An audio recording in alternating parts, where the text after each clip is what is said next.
like robotic dinosaurs flying into the void of space. These are the days of our drive. Previously on Days of Our Drive. I hear there's the best scones ever. Girl, Lucinda, what you doing chatting it up with them visitors? We got work to get done. Oh wait, never mind. It looks like Senior Dry has died! Oh, and we won't find out what happens to him in this episode.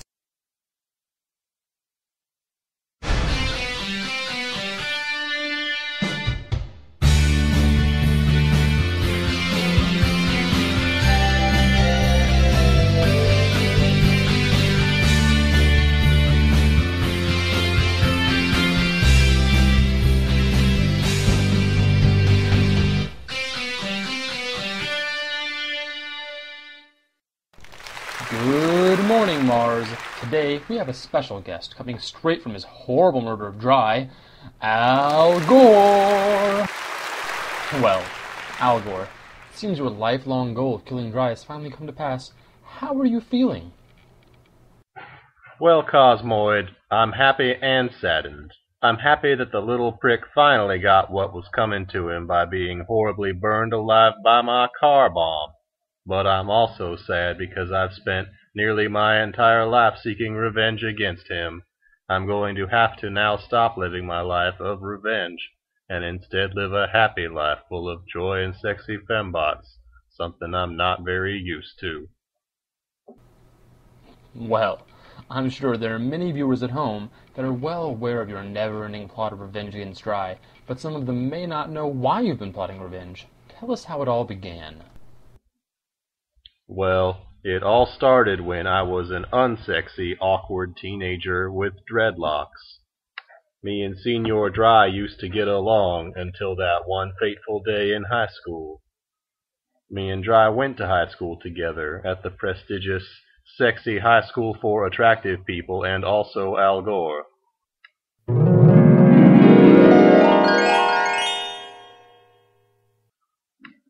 Oh yeah, Dry? Well, my fantasy hockey team will destroy yours.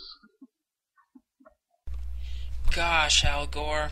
I would say we could be friendly rivals, but I'm just better than you at everything. And there's no point in me lowering myself to the point of even considering you a tiny, minuscule threat. Shut up, Dry. I'll best you someday. You'll see. Yeah, right, Al Gore. You couldn't beat me even if I exploded in a tragic Stegosaurus farm explosion. That gives me an oddly specific idea. Dry, will you marry me? Sorry, Hillary, but I'm busy being too hot and too young to settle down right now. Try asking again when I'm drunk. Oh, and bring a tape recorder.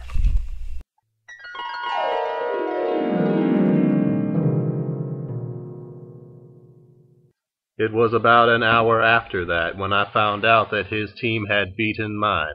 That's when my life got turned upside down. Nobody in high school took me seriously before that, and because I lost, they started to not take me seriously. I didn't really snap until I asked out a girl to prom.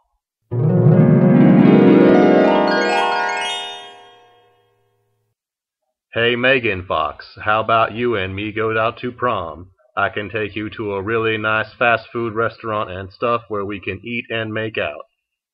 Oh, Al Gore, you are so ugly and unpopular that I would never be able to be seen with you. I'm going to the prom with Dry. I would have thought that was obvious because he is the handsomest man on Earth. Well, he's not the handsomest man on Mars. Al Gore, you make no sense. Go away or I'll have you arrested for being creepy. Fine, I'll go away. I'll go so far away you never hear me again. From the inside of a T-Rex! T-Rexes have been extinct for 4,000 years, Al Gore. You don't scare me.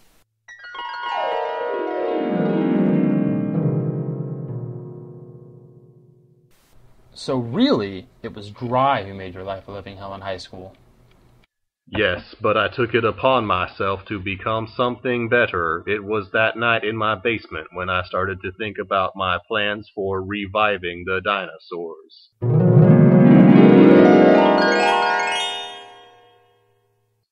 I'll show all of them for not letting me see their boobs. I'll put myself into the dinosaurs, so it's like I'm eating them. Ow, you know I can hear you. Stop listening at my door, Mom. I'll make a dinosaur eat you, and then you'll be sorry. How did I raise such an unsexy, awkward delinquent with dreadlocks?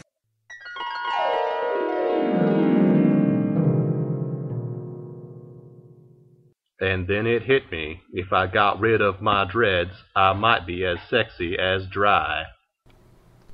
You mean the dreads were really the only thing holding you back? It wasn't the fact that you were incredibly geeky, had glasses, and a squeaky high-pitched voice, and were pretty unattractive in every way possible? If you would let me finish. So I paid these attractive girls to shave my dreads.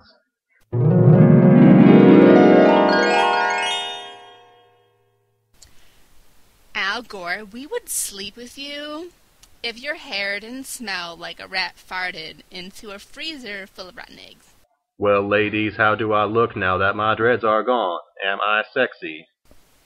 I don't know how you made it worse, but it definitely did in every way. No! That is it. I will study physics until I can build my own rocket and terraform Mars to enact my revenge from afar.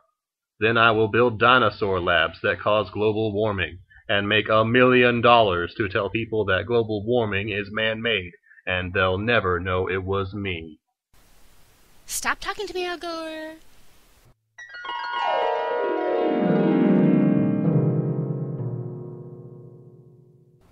So then you decided to enroll in the prestigious Sexy University for attractive people, and also Al Gore, and majored in physics with a minor in anime, correct? Yes, I eventually joined the anime frat house, Kappa Gamma Timote, with a bunch of people who became great humanitarians. David Hasselhoff, Boy George, Tom Cruise, all of the people part of Kappa Gamma Timote had a really strong influence on my life. And I know I had a strong influence on their lives as well. I remember I was talking to one of my fellow members, George something or other, about the idea I had about going into space and terraforming Mars and such. He really wanted to do something kinky, like a brother or sister making out, but eventually he took my idea and made some crappy movies about wars and stars, though he never credited me for the idea. So, how does this tie into your plot for revenge against Senor Dry? It doesn't. So anyway, I was thinking to myself, if only there was a way I could get my pornography for free without having to leave my room, I could save so much time making my evil plans. Maybe if there was something that sent pornography straight into your computer through a phone line. Also, I could hit on women anonymously by telling them I was Dry with a sort of instant messaging system. They'd never know it was me. And that was the day I created the internet.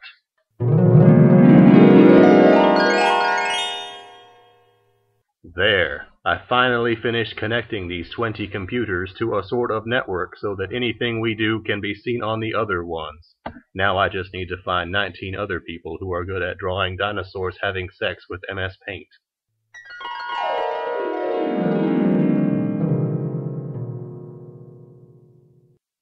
That's when I met some homeless guy on a bus. His name was, I think, Steven. I told him all about my risque dinosaur idea, and he suggested we replace all the dinosaur sex with a family in peril. Can you believe that? A family in peril? What nonsense. Right. I'm assuming this still has nothing to do with Dry. Nope. I tried to tell him that people really wouldn't want to see that, and they'd rather see something like a slideshow that lasts for 2 hours with me talking over it, intercut with footage of me driving and talking on the telephone and dinosaurs having sex. But he just wouldn't listen. So anyway, Dry had amassed an army of supermodels and took over the world. I couldn't let him win, so I decided to finally build that rocket ship and conquer Mars. Once I was done terraforming, I had a brilliant idea. Using the resources on Mars, I would create an evil fembot factory in order to create fembots that found only me attractive and hated Dry.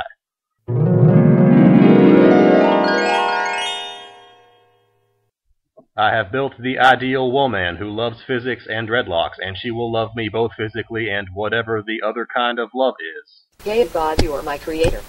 Why couldn't it have been that handsome Dry? At least he has a superior fantasy hockey team. This is the 20th time this hasn't worked. I'm going to have to try another tactic. Ruining Dry's fantasy hockey team bracket. And there's only one way to do it. I'll make a bunch of lame-ass stegosaurs and sell them to Dry. Then make myself awesome T-Rexes to sweep the rug out from under him.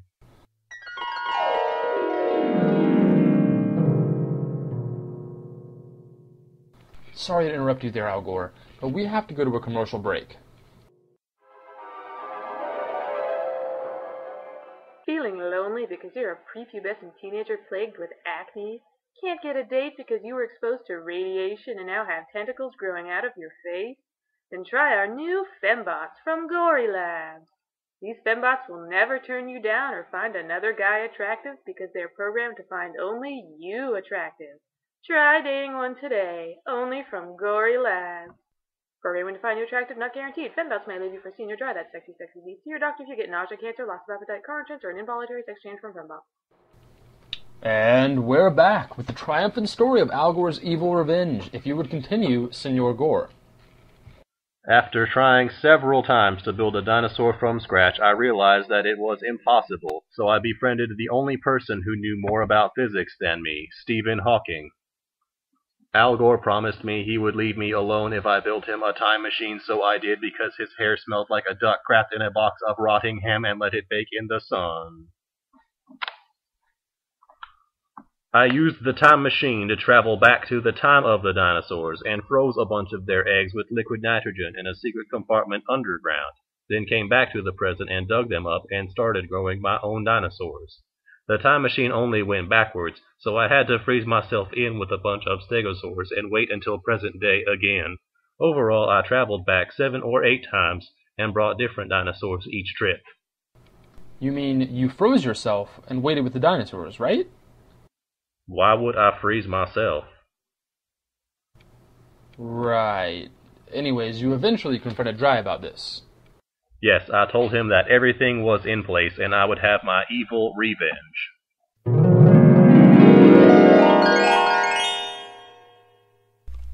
Gosh, Al Gore. I would say we could be friendly rivals, but I'm just better than you at everything. And there's no point in me lowering myself to the point of even considering you a tiny, minuscule threat. Shut up, Dry. I'll best you someday. You'll see. Yeah, right, Al Gore. You couldn't beat me even if I exploded in a tragic Stegosaurus farm explosion. That gives me an oddly specific idea.